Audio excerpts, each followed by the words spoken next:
What story has had the greatest impact, let's say politically, of all the stories you've done? It's hard to say what story had the greatest impact politically, but I certainly would think that among them would be the boat people, because I think in a sense it changed immigration policy at the time regarding Vietnamese immigrants who were fleeing their country and allowed more of them into this country. At that time, I mean, there were, I think, 50,000 people on an island in the South China Sea called Pulau Bidong. That was for CBS Reports, correct? That was for CBS Reports. Yeah. But we took a piece out of that and aired it on 60 Minutes.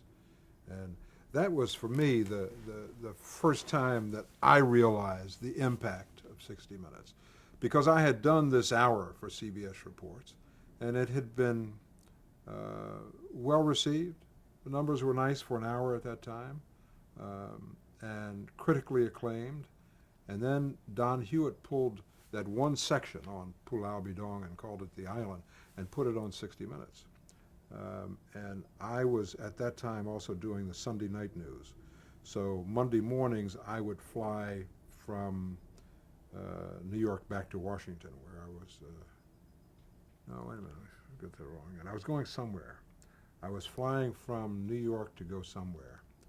And I got on the plane, and I couldn't walk down the aisle without people talking about the piece that they had seen on 60 Minutes the night before.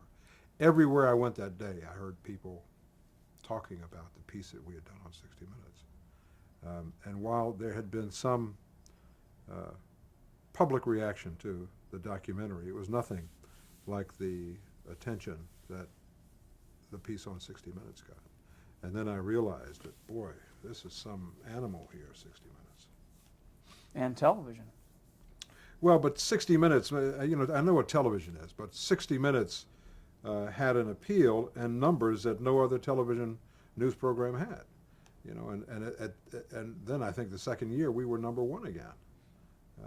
So it was a sobering recognition of the reach that this broadcast has, the numbers, not just in this country but worldwide.